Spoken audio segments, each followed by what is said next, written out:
Salut, moi c'est Sylvain, un papa au foyer créatif touche à tout, et bienvenue dans ce tout premier vlog. Bienvenue chez moi. J'adore cette imprimante. Et oui, j'ai envie de commencer cette année 2025 en créant un vlog dont le but principal est tout simplement de documenter mon aventure créatrice et toutes les créations que je vais faire. De documenter tout ça vraiment pour avoir une trace, mais également pour pouvoir partager avec vous la création dans son ensemble, que ce soit dans les difficultés, quand il y a des ratés, ou quand on trouve des solutions à des problèmes, etc. Et globalement, ce que vous allez voir sur cette chaîne et dans ces vlogs pour cette année 2025, ça va être, on va dire, trois choses principales. D'un côté, du design d'objets et de l'impression 3D. J'ai lancé ma marque d'accessoires destinée aux créatifs et gamers, ModoKit. Donc voilà, je vous parlerai de tout ça au fur et à mesure, de comment ça fonctionne, est-ce que je vends, est-ce que je vends pas, qu'est-ce que je vends, etc. Mais en gros, tous les objets que je vais créer et qui sont à destination des créatifs ou des gamers seront par la suite mis en vente sous ma marque ModoKit. Et de l'autre côté, cette année, je vais vraiment essayer de me focus sur deux arts traditionnels qui vont un peu conjointement dans la même direction, que j'ai vraiment envie de maîtriser, à savoir la peinture en lettres. C'est un ancien métier qui revient à la mode, donc c'est le fait de peindre les devantures, les noms et les vitrines des boutiques, des magasins, des restaurants, mais à la main, et pas avec un autocollant ou quelque chose comme ça. Donc ça, c'est vraiment quelque chose qui m'intéresse beaucoup, à savoir si par la suite j'en ferai une activité professionnelle ou non, c'est un autre sujet. En tout cas, sur le papier, ça me plairait bien. Et la calligraphie à côté de ça, donc qui bien évidemment va un peu avec parce que ça reste du travail de lettres, du travail de précision et de traits. Mais en calligraphie, il y a un truc qui m'intéresse beaucoup. J'en ai déjà fait un petit peu, j'ai un petit niveau sans plus. Mais je sais par contre qu'en m'entraînant, je pourrais avoir un très bon niveau. Et du coup, il y a un gros objectif de vie même par rapport à la calligraphie, qui est le fait d'atteindre le titre de Master Penman, qui est un certificat délivré par une association américaine dont le but est de continuer à faire vivre cet art ancestral qu'est la calligraphie et le fait d'écrire les choses à la main, etc. Ils sont réputés au point de délivrer des certificats de Master Penman. Pour vous dire à quel point c'est difficile d'avoir ce titre, à l'heure actuelle où je vous parle, il n'y en a que 9 dans le monde des Master Penmen. Théoriquement, c'est vraiment l'apogée du monde de la calligraphie. C'est quelque chose, c'est un titre que tu as normalement à la fin de toute ta carrière, après avoir fait, je sais pas moi, 30 ans de calligraphie, ce genre de choses, quoi. Donc ça, c'est un espèce de petit rêve objectif très lointain, mais sur lequel je vais effectivement travailler toute cette année. Donc impression 3D, design d'objets, modélisation 3D, peinture en lettres, beaucoup, parce que ça, je pense qu'il y a moyen d'en faire quelque chose réellement à plus court, moyen terme que la calligraphie, et un espèce de fil rouge qui serait la calligraphie, que ça, je vais essayer de m'entraîner, pas forcément tous les jours, mais très régulièrement, vraiment tout le temps, un petit peu tout au long de l'année, quoi. Voilà, je vais essayer de documenter un petit peu tout ça, et quand j'ai assez de quoi faire une petite vidéo YouTube, eh ben, je la sors, et puis voilà. Donc voici mon imprimante, une Bambu Lab P1P. La petite nouveauté pour mon imprimante, c'est cette plaque qui est de la marque BQ. Et du coup, elle présente plusieurs avantages, cette plaque. Déjà, le grip est bien meilleur, les pièces adhèrent beaucoup mieux. Il n'y a plus besoin, ou quasiment plus besoin, de brim, de skirt ou de mouse ear sur le coin des pièces. J'ai testé avec des pièces vraiment toutes petites au niveau de la surface d'adhésion, et j'ai pas eu besoin de rajouter quoi que ce soit, ça tenait très bien. Et en plus, vu qu'on chauffe moins le lit, en fait, l'impression démarre beaucoup plus vite parce qu'on a moins besoin d'attendre que le lit chauffe pour démarrer. Et c'est également vrai à l'inverse, c'est que quand une impression vient de se finir et que le lit il a 65 degrés, on ne peut pas tout de suite correctement retirer l'impression qui est collée sur la plaque. Il faut attendre que ça refroidisse et comme ça se décolle bien. Là, on a beaucoup moins besoin d'attendre, logique. Et du coup, ce dont je voulais parler, qui est pour une de mes nouvelles passions qui va démarrer là en 2025 et que je vais entièrement vous documenter, c'est la peinture en lettres. Hop, on va mettre ça là. Donc voilà, ça c'est le minimum, le matériel minimum que je me suis fait offrir à Noël pour démarrer la peinture en lettres. Je vous parlerai un petit peu plus de ce qu'est la peinture en lettres, etc. dans une autre vidéo un peu plus dédiée à ça, là c'est pas le sujet. Mais du coup, le seul truc que je sais tout de suite que je veux faire, c'est me créer une petite boîte pour mes pinceaux. Sachant que là, j'en ai 3 parce que c'est les 3 de base, ce qui me seront vraiment utiles. Mais par la suite, j'en aurai certainement plusieurs autres. Donc il me faut une boîte pour gérer mes pinceaux. Et du coup, j'aimerais créer une boîte en impression 3D, en print in place, ce que j'ai rarement eu l'occasion de faire et de tester. Donc là, ce serait l'occasion de designer quelque chose en print in place et de voir comment ça fonctionne. J'ai de la mousse quelque part que je mettrai dans la boîte, histoire de pouvoir bien enfoncer et caler les pinceaux dedans, histoire qu'ils ne bougent pas, etc., histoire que les poils ne s'abîment pas. Sachant que ce que je peux déjà vous montrer, c'est que j'ai déjà réfléchi dans mon carnet au système de verrouillage ici, ainsi qu'au système de charnière pour que ce soit du print in place, d'accord, que tout s'imprime d'un coup. L'idée, ce serait même de rajouter de la mousse également dans le couvercle, parce que je pense qu'une fois que la mousse, si elle est bien serrée, une fois qu'un pinceau est bien maintenu dedans, et en fait, je pourrais avoir double surface de pinceaux, avoir des pinceaux en bas et en haut, ce qui fait qu'avec la même surface de boîte, une fois fermée, j'aurai double pinceau. Donc voilà, donc je vais noter les différentes dimensions que j'ai en tête à l'ordi, et puis je vais commencer une modélisation, et puis je vous montre ça quand c'est fait. Alors voilà, je vais pas parler trop fort, j'espère qu'on m'entend bien. Donc voilà le design de la petite boîte à pinceaux qui est fait là dans Onshape. Donc avec des charnières qui sont print in place et également un petit système de loquet. Si on enlève le couvercle, voilà, ça ressemble à ça.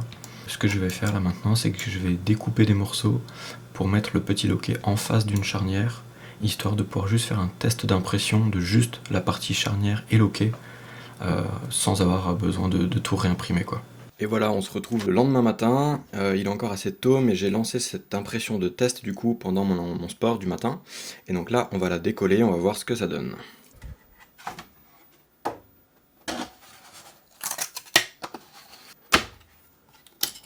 Alors, qu'est-ce que ça donne? Bah déjà, la charnière fonctionne très bien, forcément il y a un peu de jeu. Je pourrais peut-être faire des tolérances un petit peu plus serrées pour qu'il y ait un peu moins de jeu, parce que là ça bouge quand même pas mal, je trouve. Et maintenant, mon système de lock, est-ce qu'il fonctionne ou pas? Ah mince, il y a encore un peu de support là. C'est le seul truc d'ailleurs qui me plaît pas dans mon design, c'est que ça a besoin d'un petit peu de support à cet endroit-là. Faudrait que je vois si je peux faire un système de lock qui en a pas besoin. Voilà. Si je pouvais me passer de ça, ce serait quand même mieux. Donc, hop, on va... Alors, ça fonctionne plutôt bien. Le clip, il passe pas vraiment en dessous de l'autre. Ce qui fait que là, on a un tout petit décalage. Et du coup, voilà, c'est pas parfait. Donc voilà, j'ai fait des modifs. Alors déjà, j'ai resserré un petit peu les tolérances au niveau de la charnière, histoire que ce soit un tout petit peu plus serré, que ça bouge un peu moins. Et je sais pas si on le verra bien à la caméra, mais du coup, j'ai changé les angles ici pour que ce soit non pas 45 degrés, parce que ça me paraissait un petit peu du coup trop faible pour la fermeture, mais c'est du 55 degrés de ce côté et de ce côté également. Et ce qui nous permet en fait d'imprimer sans aucun support. Donc ça devrait être un petit peu mieux. Après, à voir si ça ferme de manière assez solide ou non. Donc on va voir ça tout de suite. On le slice, ça prend une demi-heure. Et puis on va imprimer ça. Voilà le nouveau test. Bah, du coup, il y a beaucoup moins de jeu au niveau de la charnière. Ça, c'est vraiment top. Et en même temps, bah, ça fonctionne toujours très bien, hein. Alors on va tester la fermeture. Ah, c'est nickel. Elle se ferme super bien. Elle s'ouvre assez facilement aussi. Mais en même temps, on sent que ça tient bien. Nickel. Ben, prochaine étape, imprimer une boîte complète. Ah, j'adore cette imprimante et j'adore ma nouvelle plaque, la Cool Plate. Franchement, c'est génial. Ah, je vous montre. Regardez l'impression, elle prend toute la surface du bed, d'accord? Le bed, c'est 256 et là, ça fait 252 de long, d'accord? Il n'y a pas le moindre warping, il n'y a pas le moindre décollement. J'ai pas utilisé de colle, il n'y a pas de brim, il n'y a pas de skirt, il n'y a rien du tout pour l'aider à tenir. Ça tient super bien, c'est froid, ça a fini il y a plus d'une heure. Je peux toujours pas la décoller comme ça, il faudra vraiment que j'enlève la plaque pour ça. Ça tient trop bien. Franchement, c'est génial. C'est génial ce truc. En plus d'être froid et du coup de prendre moins d'électricité, de prendre moins de temps à chauffer et à refroidir, ça colle trop bien les impressions. C'est vraiment génial. Allez, c'est parti. craquer.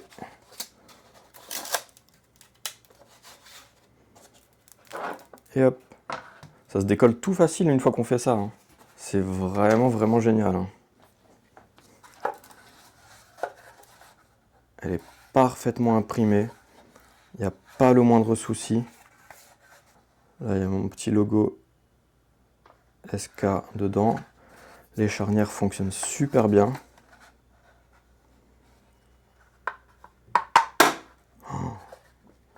Ça marche très bien. Alors par contre, si jamais je m'en refais une, je mettrais peut-être 2 loquets. Un à droite, un à gauche. Parce que du coup là on voit que la boîte elle a tendance à vouloir remonter de chaque côté. Et c'est clairement dû à ça. Si j'avais un lock ici et puis un lock là, ça n'arriverait pas. En tout cas ça fonctionne super bien. Bon du coup on va tester un truc. Voilà.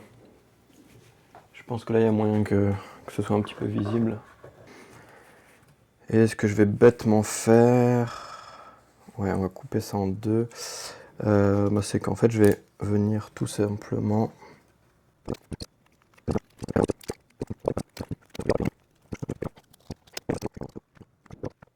Bon voilà, je vous passe en POV, histoire de finir un peu tout ça. Donc j'ai rajouté les mousses sur le couvercle. Parce que comme dit, normalement, en termes de taille, si je ne me suis pas foiré, je pourrais en mettre en haut et en bas. Donc voilà. Et donc là, on va venir mettre le 0 hop, ici, s'il veut bien. Et le 3 là. On peut venir fermer la boîte. Du coup, ça ne bouge pas. On l'ouvre. On a les pinceaux que je peux venir prendre. C'est cool, non? Alors c'est pas très beau la mousse, il faudrait que je trouve une solution pour faire ça un peu plus propre si jamais je veux en faire plein, parce que là en plus c'était très galère à faire. Mais n'empêche que je suis vraiment content. Ça fonctionne bien et j'ai de quoi les protéger. Voilà. Donc voilà, je suis plutôt content du résultat. J'espère que vous aussi. Si jamais vous avez des idées pour pouvoir plus facilement découper la mousse, parce que j'en ai, c'est pas le problème. Mais c'est très dur à découper, c'est très mou. Donc je sais pas trop comment je peux découper ça facilement sans avoir besoin d'acheter un fil qui chauffe là ou quelque chose comme ça. Parce que c'est tellement ponctuel que voilà, il n'y en a pas besoin. Mais en tout cas, je suis très content. Ça fonctionne très bien.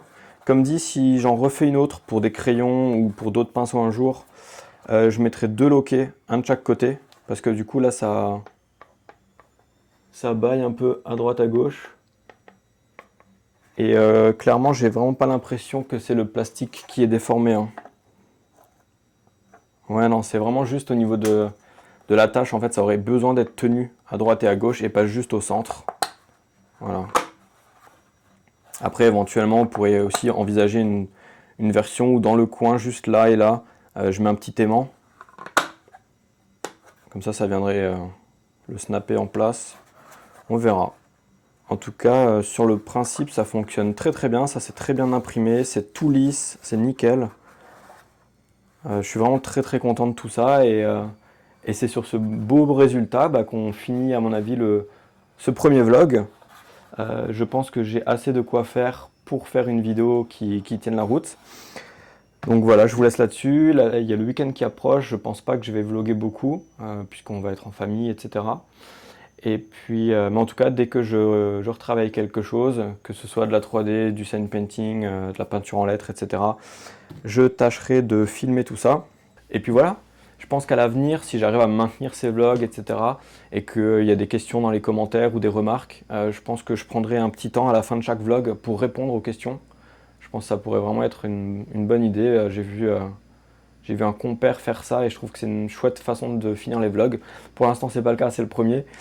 Du coup, n'hésitez pas, abonnez-vous, likez, partagez, commentez, posez des questions ou faites vos remarques. Et puis du coup, je vous dis à la prochaine. Ciao!